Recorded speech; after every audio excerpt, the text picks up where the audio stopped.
I don't think people understand how much the brain shrinks when alcohol enters my system. Uh-huh. Exactly.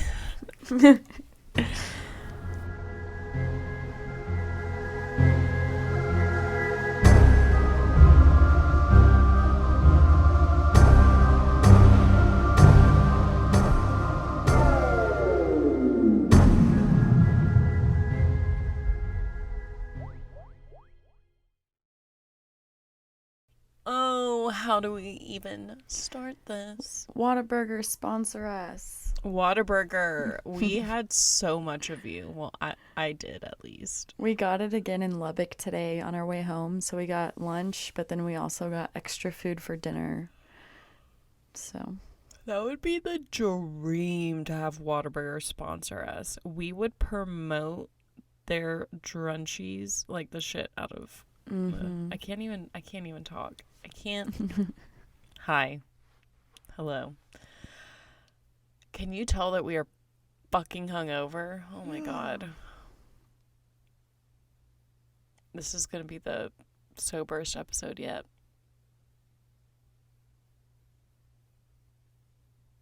This is where you say something. I'm like really trying. My edges are a little fried. My brain is a literal raisin. I don't even know how to be a human anymore. Where am I?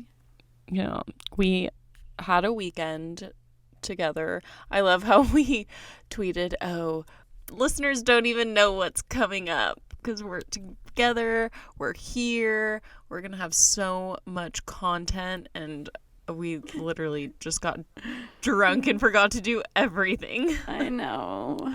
We did take some pictures. But yeah, now we're just dead. I am drinking fucking water. Water, sponsor us. It's great. We like Fiji and Essentia. Yeah, we love it. I used to like Fiji, but then it did that pH test and it's not very good apparently. Oh, really? Yeah. And also it's like apparently this may not have anything to do with the Fiji water, but Fiji, the island itself, is apparently really high in the human trafficking. And so it's like, we don't want to support maybe we don't want to support Fiji because I don't know if that's how that works. We don't support human trafficking. That's a big no-no. I don't think the two are associated, but I mean, we just... Yeah. But you never know whoever's involved. They could be... I'm trying to think of someone who's randomly involved in something scandalous.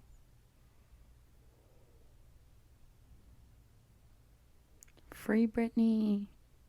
Dude. That's scandalous. That's be scandalous. Oh my god. I just couldn't imagine being told to... You have to forcefully have an IUD in you. And those are like the least comfortable to insert, to have like the side effects of having that are fucking horrendous. Oh my I God. just want to give her a hug. Same. The whole head shaving thing makes a lot more sense now that this is all coming to light. Yeah. Well, did you see that documentary that came out a while ago, Framing Britney Spears? Mm-mm. It's good. You get a lot of background insight on like the incident where she shaved her head and attacked the paparazzi with the umbrella and stuff. Like, it gives you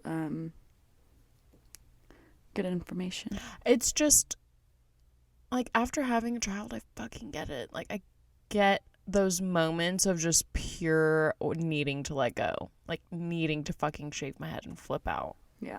I literally screamed in the car the other day, and I turned and someone was looking at me, and I was like, oh, that's cool. Someone is witnessing my actual mental breakdown, but that's fine. It's part of being a human, and color me crazy. I don't know. I can't say that. People get offended apparently when you say It's offensive to crazy people. Anyways. Okay, we're crazy. Hello, guys, and welcome to the Red Rum and Red Wine podcast, hungover edition. This is a person named Kristen. And I am another being, Sarah. Yes. Welcome. Namaste. Oh my God. I'm never drinking again until tomorrow when I have a beer. But honestly, I don't think I'm going to drink for a hot second. Oh my God.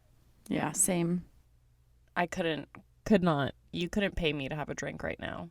Mm-mm. Maybe a sponsorship, but yeah, definitely nothing else. So you're drinking water? I spiced it up. I have those flavor squirters, and it's a hibiscus tea. The English would be so proud of me. I have tea in form of squirt bottle that I squirted in here. So yes, that's what I'm drinking. What about America? It's so America. What about you? I'm drinking Pedialyte. Yes. I almost poured some of that, honestly. Yeah. Well, because after driving back from Texas, I was just so dehydrated from not chugging water the whole car ride because I didn't want to pee a billion times. And so that on top of being hungover is just not good. Honestly, Pedialyte, not for babies. No. Not meant for babies. It's consumed mainly by hungover people. But yeah, I got that. Pedialyte, sponsor us. Pedialyte sponsorship, maybe? Please. Yes, we would sponsor the shit out of you. But yeah. Miss Mary Jane is keeping me company, though, so it's all good. Love her. She's also essential. I can't breathe through my nose. Sorry. I would say if you hear me mouth breathing, I'm so sorry. I'll just mute it. Well, so yeah. Should we try and say anything funny, or should we get into it? I guess we should get into it. Do we have anything important to say? No, because no one talks to us. We don't matter. No one matters. You know what? I would like to say thank you to our listeners, the ones who do listen, and, just a shout out to y'all, and, because, we see you, and, so thank you, and if you're listening, go ahead and rate us 5 stars, and, it'll be much appreciated. Yeehaw. Yeehaw, and a cowboy. Well, so for this hungover case, I am keeping it short, but I'm definitely not keeping it sweet. This one, oh my God. The details of this blew my mind. I had to say it. So yeah, this one is along my international tour. I just took a step outside of the US and haven't made my way back yet. I think I'm doing one more case outside, and then I'm coming back with a woozy doozy of a story, as always.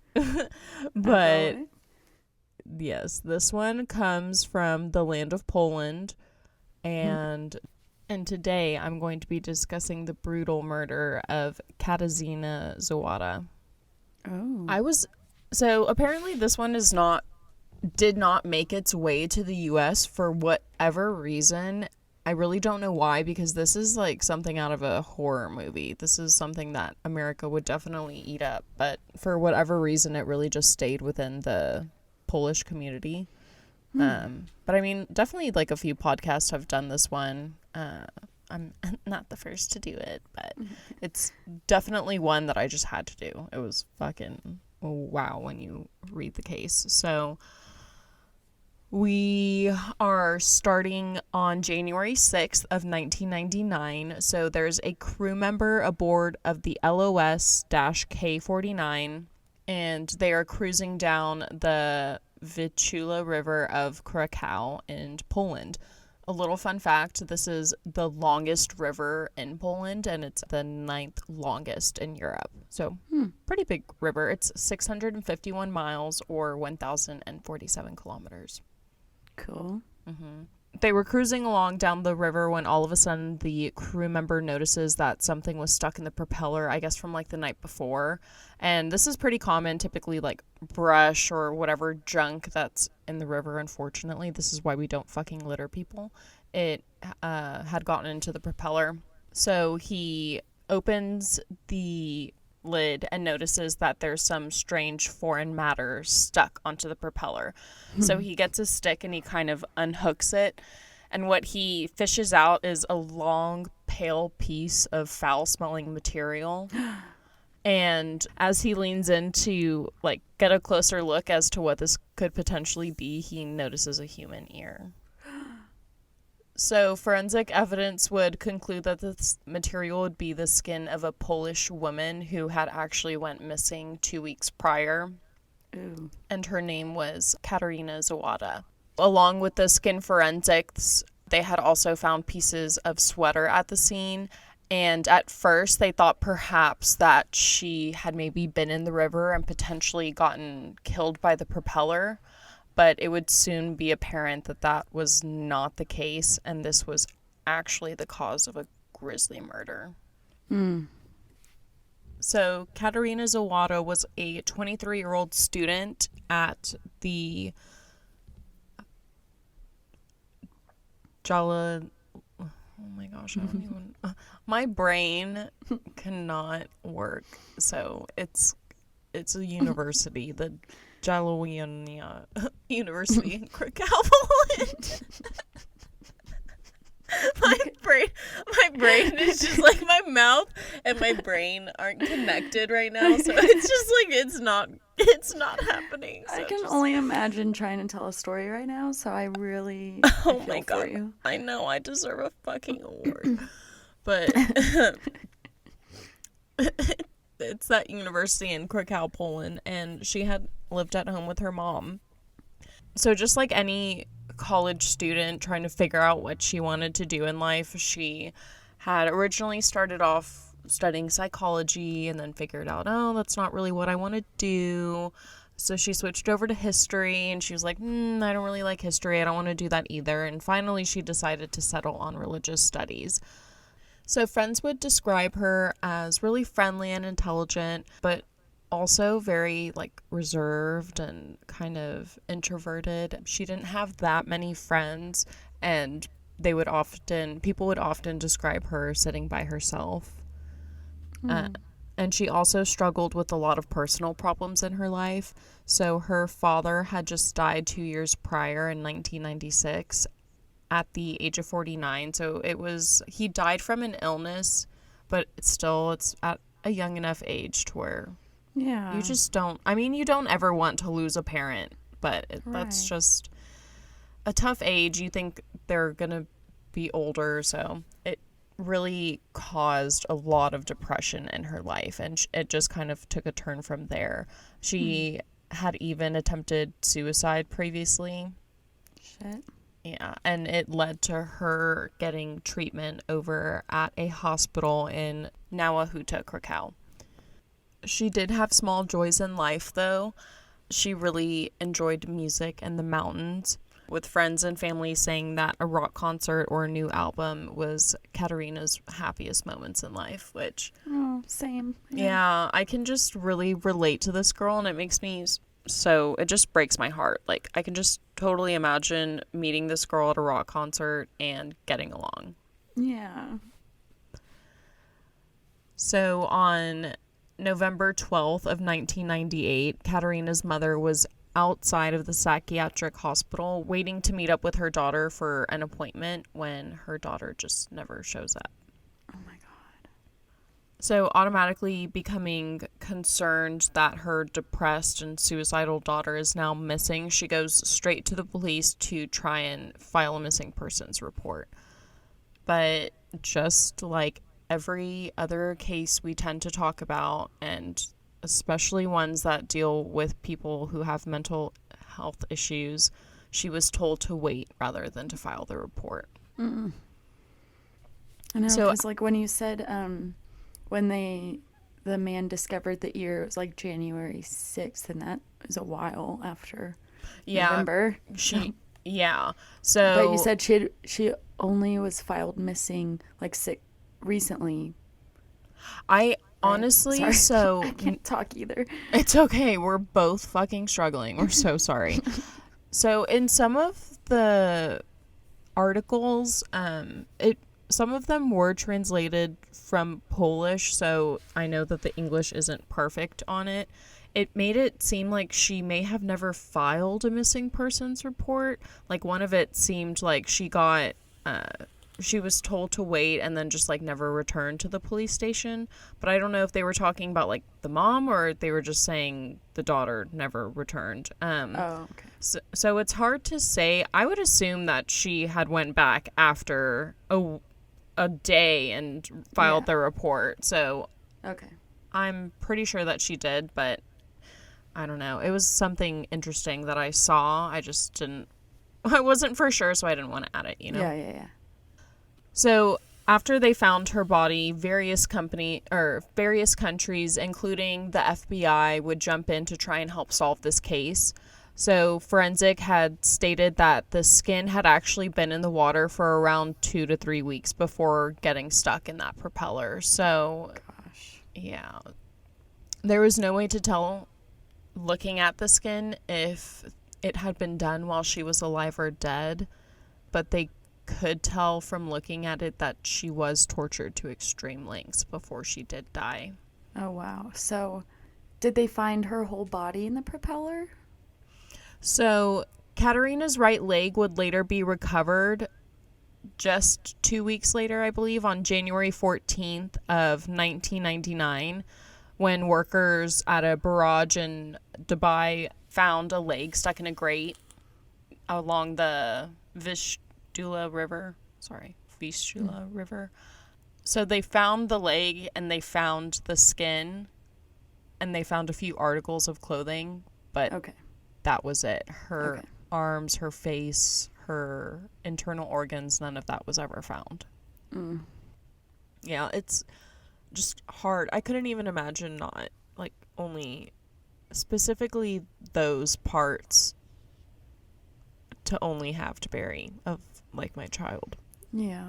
Would just be, it's just terrifying for the family all around, for everyone included. I just feel I want to give that family a huge hug. Yeah.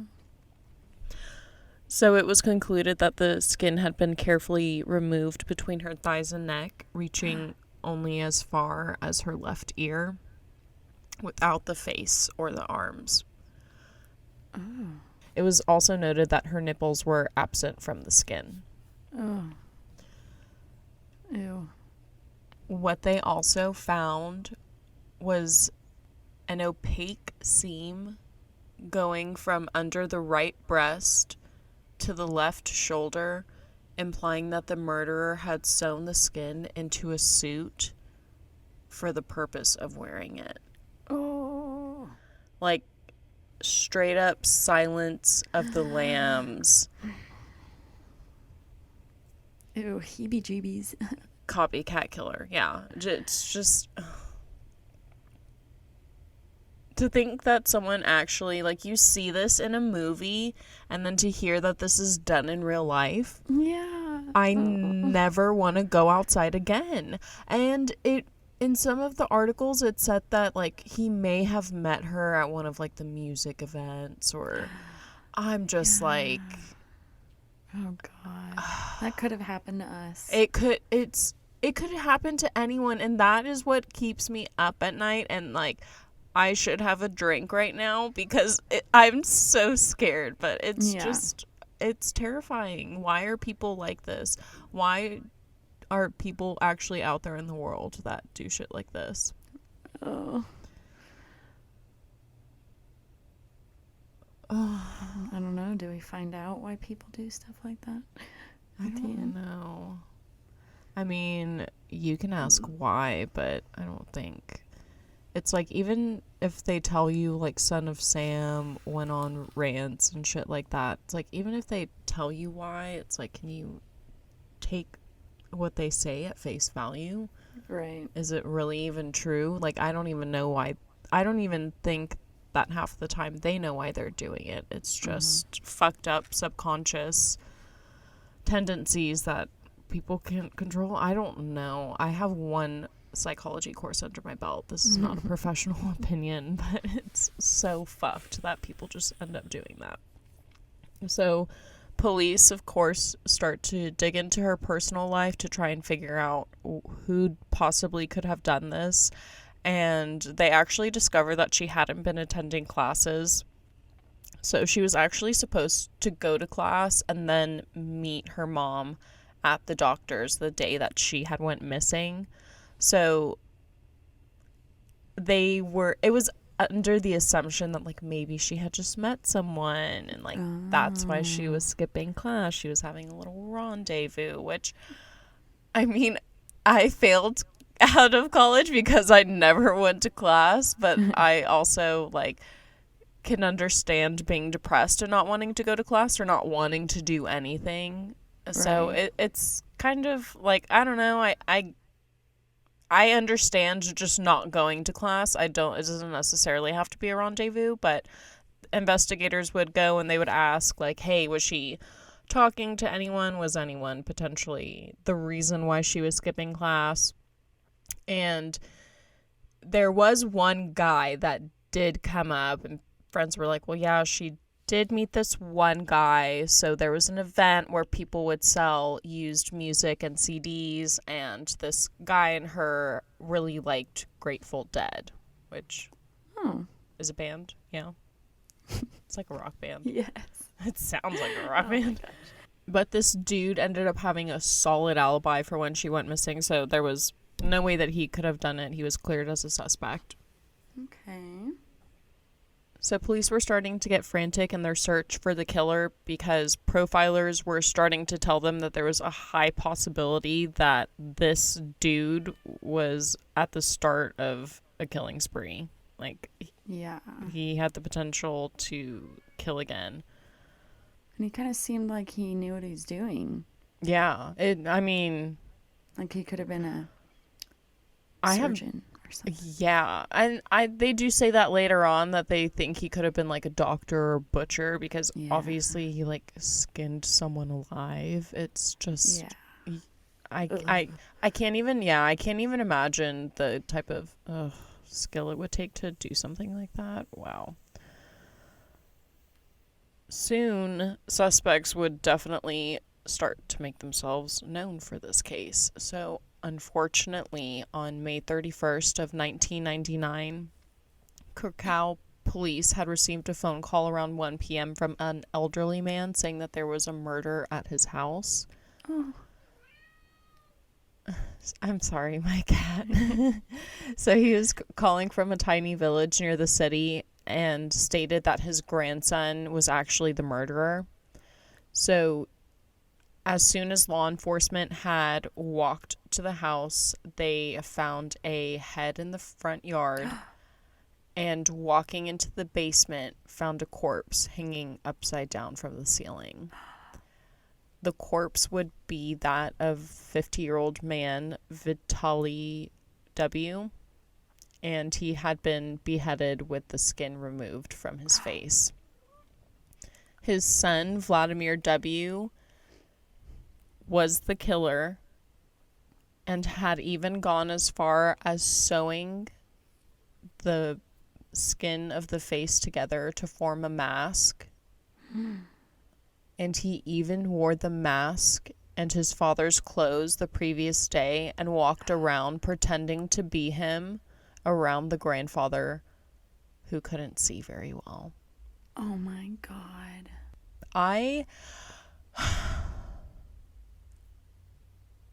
That is a horror movie within itself. Yeah. That is Texas Chainsaw Massacre to a T. It's just, it's insane. Poor grandfather. like realizing that afterwards. Yeah. Oh my gosh. Oh, so sad.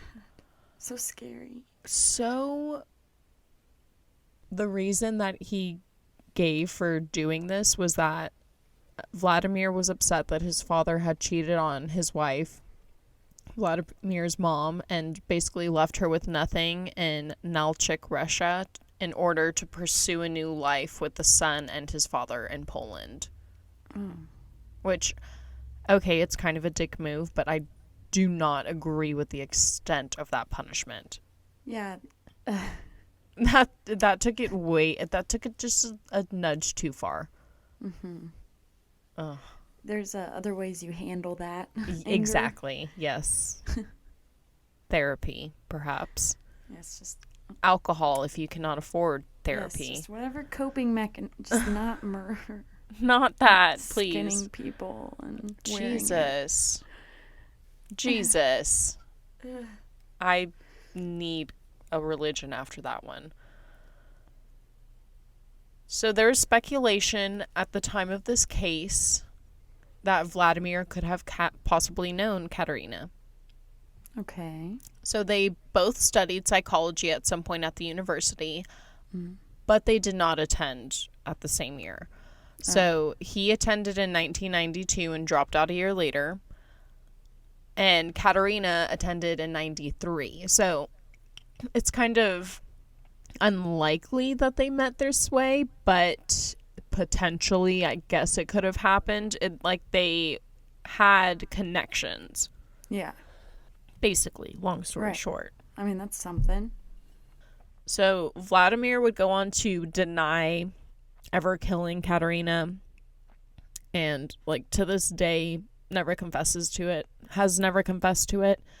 And so he goes on to spend a 25-year sentence in jail. He started off at a jail in Poland, and then later, at his request, he was transferred over to a Russian jail to finish out his sentence. It's been over 25 years. I didn't get into research over if he is released at this point or not, but if that's the extent of his case, then yeah, he should be released at this point. Yeah. Ew. Hopefully he stayed in Russia. Yeah. So I really don't know what was in the water in Poland around this time, but there was another Skinner that was in this time frame in Poland. So a man by the name of Jan N. had murdered and skinned his wife and his teenage son in 1983. Oh. Now, even though this was done in 1983, when he killed his wife and son, he was sentenced to a psychiatric hospital, forever, basically. But he was let out on parole due to poor physical health, and he was on parole at the time of Katarina's death. Oh, okay. But once they looked into him, they kind of determined, this dude really does have poor physical health. There's really no way that he could have committed this heinous act. Yeah. Later on, they go into a lot of detail saying, this guy had to be strong. He transported the body and whatnot. There was just really no way that this frail, crazy, this sickly, this frail... I want to make fun of him, but I can't. This little frail, cynical little man, just skinical. The skinical little man freaking couldn't have done it. No way. They even went as far as questioning a known molester that would infamously walk around the Vistula harassing women, but they later ruled him out. So they are really trying to grasp at every corner of the room to try and figure out who could have done this. But by the end of 1999, the investigation had gone cold and they discontinued, I guess, investigating it. Yeah, it just says it was discontinued. But it would go back and forth. Obviously, Polish laws and how their judicial system is different than ours. So they would discontinue and continue it. And I guess by discontinue, it would technically be like our version of a cold case. Yeah. So they're not like really investigating anymore, but it's still open technically. Wow. So in July of 2000, they would find biological traces on the skin that they had preserved after they initially found it. And they would determine that this did not belong to Katarzyna. Unfortunately, though, once they ran it through the system, they couldn't get a hit or anything off of it. And in 2001, the prosecutor's office again discontinued the investigation, and the case was taken over by the X-Archives, which I guess is like a cold case group, investigation group in Poland. Like a squad team. Yeah. Like, oh, that would be so cool to be a part of. That's a cool name. Like that, right? X-Archives. It's like X-Files. So from this, they gave a profile of their murderer once they took over. So they said that he definitely had to be like a butcher or a doctor, like we were discussing earlier. And he, above all, was eccentric and a sexual deviant. Definitely like hints of not narcolepsy. That's the freaking sleeping, the sex with dead people. Oh, necrophilia. Necrophilia. Like, it's not narcissism. Took me a second. Got you. So there was a headless body that was found in Jermoskich Park in Krakow in 2005. Oh. And when they first found this, investigators did believe that there was a connection to the 1999 case. So it took 6 years for someone to be arrested for the 2005 murder, but unfortunately no link would ever be made to the 1999 case. So in 2012, the prosecutor's office decided to go ahead and reopen the case, utilizing all of the advancement that had happened in forensic technology. Science. And detectives from a cold case unit had also ordered an exhumation and additional autopsy of her body. When they exhumed her body, they would find traces as well as some organic fiber that, upon inspection, experts from the Institute of Forensic Studies of the Forensic Medicine Department, as well as Forensic Laboratory of the Provincial Police Headquarters in Krakow, concluded that there was proof that she wasn't murdered within the vicinity of a river. So she was actually murdered outside, or she was murdered somewhere else and then later transported to that river. Yeah, dumped there. Yeah. A 3D expertise laboratory at the Warklaw Medical University had created a model of the injuries that had been inflicted on her. And from this, it showed that her murderer had used a sharp tool to wound her in the neck, armpit, and groin, and that had caused her to bleed out.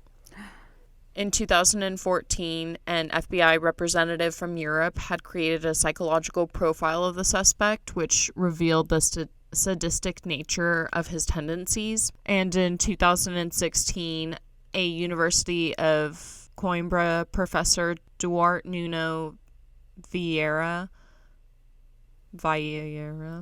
who specialized in signs of torture on the human body, added that the killer was likely trained in martial arts with a specialty for a particular type, though he couldn't specify which type it was. Okay. Yeah.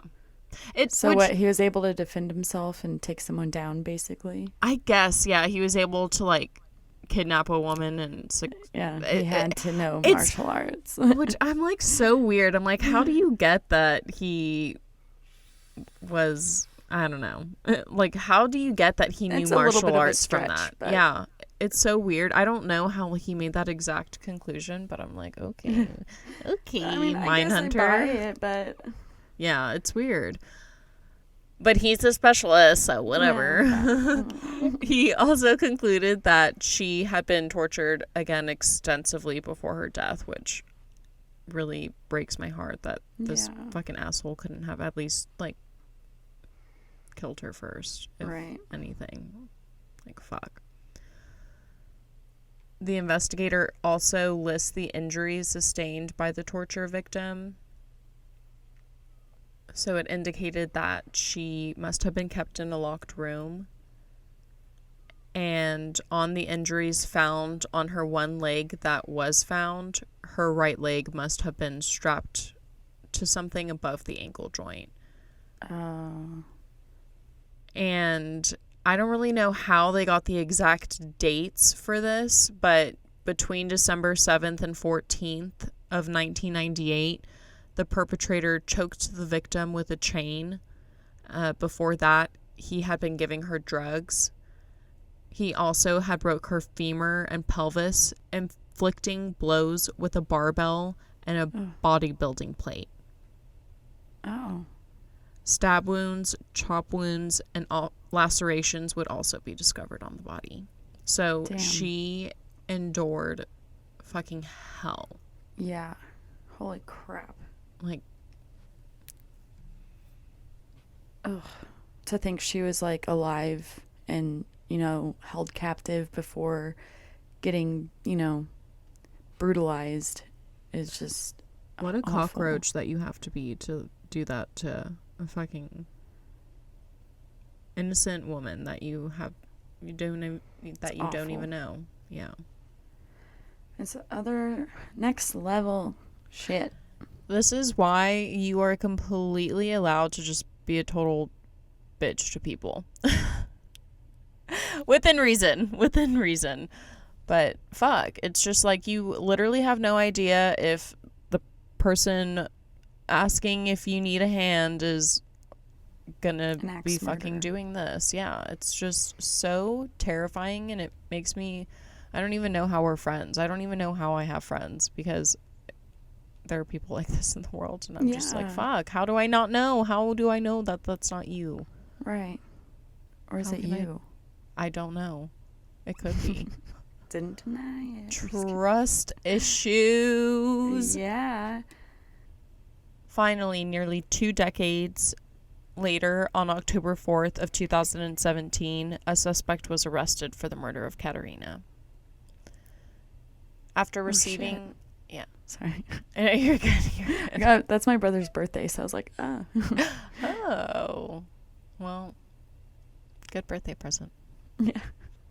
After receiving a letter from one of his friends stating that he needed to be questioned by police, they finally arrested 52-year-old Robert Jen Sezwick. Oh. You can't find what was in the letter. They sealed it. Like, Polish law is pretty hard on sealing a lot of, like, documents and records. I guess with laws and courts, whatever. Yeah. Official documents. Oh my god, so sorry, guys. So you can't see what's in it, but I mean, terrible friend, but great friend. Yeah. Great friend to humanity, terrible friend to Robert. Did it say, like, how his friend knew? Like... No. From what I read, that's really all I got, is that they received some anonymous letter, and it was from someone saying, hey, Robert's a sketchy motherfucker. You really need to question him. I don't know if it was, like, specifically about the case, but... Oh, just in general, yeah. Well, he had previously been suspected back in 1999, but there wasn't enough evidence at the time to make any kind of arrest. But Robert was a sketchy fucking guy to begin with. So I know we were just shitting on the profiler, but it's so fucking weird how he almost like fits it to a T, which I'm like, okay, never mind, Mindhunter, hit me up, please. I really want that job, but now I know I can't get it because I didn't even see the signs. So he trained in martial arts. Yeah. And showed signs of sadism and a rapid inclination to harass women. So he would reportedly dress in women's clothing, and would often spy on female neighbors. And one neighbor did confirm, in fact, that, like, he had stalked her. Oh. So, according to the Supervisor, in October 2017 report, Robert had wrote a notebook with women's contact details. And one such woman told the police that he had kept coming to her, bringing her religious materials that supposedly happened after the 99 event. Like, he became super, super religious. Oh. And after he kept giving her all of these types of religious materials, she jokingly said, oh, like, you should become a saint. Like, you own so many of them. To which he reportedly replied, with all the things I've done, I wouldn't, even if I've kept these saints with me all my life. Ew, yeah. So he basically was like, yeah, I've done fucked up shit. It's me. Yeah. Yeah. Hi, I'm the murderer. I can never be a saint because I'm a murderer. The same woman also told the journalist that he had brought her letters that he had received from other women, one which apparently talked about skinning, peppering, and salting. Yeah. Skinning, peppering, and salting what? Like skin, I guess. Oh. Like human bodies. It's fucking weird. Yeah, it's just, it's really, really, really weird. And once they were finally able to arrest him, police were able to comb through his apartment. And apparently when they did this, they found blood evidence in his bathroom, which I really don't know, like, how valid of a thing this is, because I don't know how long blood can stay. I also know that it can, like, show up even after you've bleached it, but also this is, like, nearly 20 years after, so I'm like, how terrible of a cleaner is this guy? Right. Some stuff is still there, but apparently they secured his bathtub and found biological evidence. So an expert specializing in such biological material said with high certainty that this did in fact belong to Katarzyna Zowada. Oh, wow. Well, so shit. Very, very incriminating. But it, like, that alone isn't enough to arrest him. There are a lot of like layers that go into this case that the attorney John Sumolis kind of goes into, and he's an attorney just working for the victim's mother. But he basically goes into how they have to see if he was sane at the time of that murder, which I guess is really, really hard considering this is like 20 years ago. Yeah. They may have found other things in the apartment, but again, the Polish laws are very, like, secure on what they release throughout court documents and whatnot, so it's not listed. But it is said that they may have found something else. Okay. It was also known that he had visited her grave on multiple occasions. Okay. Which I, like, fuck off. After you kill me, you're gonna have the audacity to come to my fucking grave and visit what's left of me. Like, you haven't done enough when you fucking threw me out onto the fucking river like I was a piece of trash. It's astonishing. I don't believe in the death penalty, and then I read cases like this, and I'm just like, I want him to burn. Mm-hmm. And even that is not enough. Right.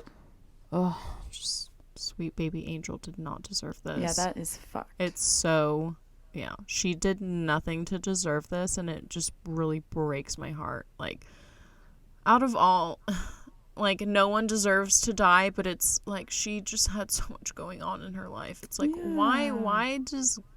This is why I have a hard time believing in God. I'm like, why are you giving her so many fucking blows, man? Like, give her a break. Right. Even in death, you can't give her a fucking break because this Right, fucking exactly. asshole is breathing down her grave. Like,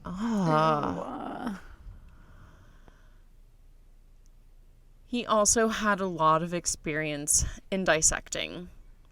Ew. So he worked in a lab that dealt with human corpses, so he like worked in a morgue while he was in the military that dealt with a lot of human corpses. Okay. He also had a job at the Krakow Institute of Zoology where he would observe the process of animals being skinned. Well, there you go. There's your fucking killer right there. And if that was not enough to nail your beliefs that this guy is your killer, he was terminated from this job because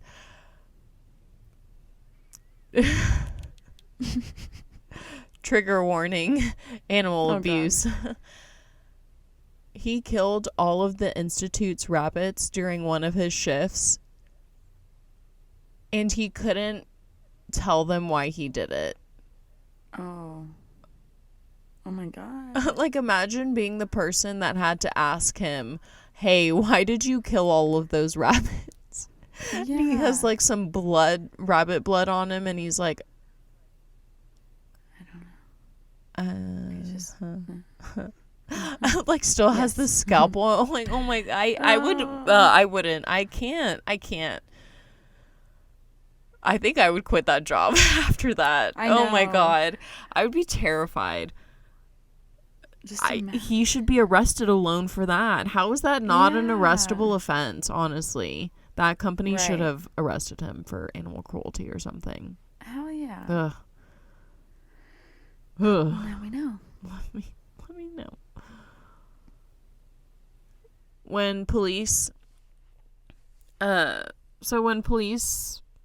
arrest him and start to question him, he of course claims that he doesn't know the victim, and basically that he didn't do it. He's to this day sticks to the claims that he has not done it.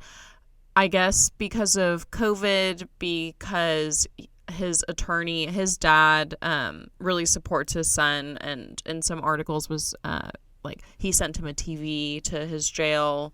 I'm assuming is like paying for a really good attorney for him. It's hard to say if they have money or not, but he keeps getting delays in the court is basically, what I'm trying to say. Like, as of July 2020, and I know that it's 2021, I've tried to get recent, and even in an article that I read that was in like February of 2021, he was still in jail. Like, he was in jail, but he wasn't tried yet. They're still waiting for the hearing. So he's still in police custody while court is continuing to gather evidence. So I'm glad that they at least are able to keep him in jail while they're waiting for this. It doesn't, that seems very much like a Polish thing, not an American thing, because this fucker would be out on parole probably if it were over here. Out on bail real quick. Yeah, or out on bail, not parole. But so thankfully they're able to do that, but it's really until then we're not gonna know. But he continues, of course, to be a grade A asshole. He writes in complaints a lot to the court about police guards harassing him, and when the police went to go and do an investigation, they basically said, like, you're a piece of shit and you're basically doing this to make us look bad. No one is harassing you. You're just being petty. And now we are going to charge you with lying and blaming police for harassing. Hell yeah, for wasting their time. Yeah, for wasting money for the investigation. So this asshole is waiting in custody to see. He's being charged with manslaughter with particular cruelty, and he is facing life imprisonment if he is charged, which I really, really, really hope he is. He really seems like he did it based on the evidence that I was given. And, that is the harsh and gruesome murder of Katarzyna Zowada. And R.I.P. God bless. I really hope that she has found some peace now that he finally is not at least harassing her gravesite anymore. Yeah, what the hell? Ugh, that's not cool. Not cool. Yeah, I hope she's resting easier now. But, oh my god. Well, I can't wait to hear like updates and stuff. Yeah, I'll definitely eventually. As soon as I get an update on this, I will for sure let us know. I'm hoping. I mean, now it seems like the world is slowly kind of coming back to normal within the next year. I'm hoping that he'll at least be charged with something. I know they say gathering foolproof evidence, but I don't know how much longer you can gather evidence while he kind of sits in jail. Seems a little. Who knows how it is over there. Yeah. Oh. Damn, dude. Yeah. If I had a buzz, it'd be killed. It's fucking, yeah, man. It almost makes you want to drink, but that's why God invented weed, so. About to take a hit and pass out and hopefully not have any fucking dreams relating to this, because it's a straight up horror movie wrapped into another horror movie served in a trilogy. Yeah. It's terrifying that people out there actually do this and think that it's okay. I feel like watching a Chainsaw Massacre now. I wanted to watch Silence of the Lambs after this, but oh man. Well, cheers to that fucker being off the streets and hopefully rotting in prison for life. Hell yeah. Fingers crossed. Cheers to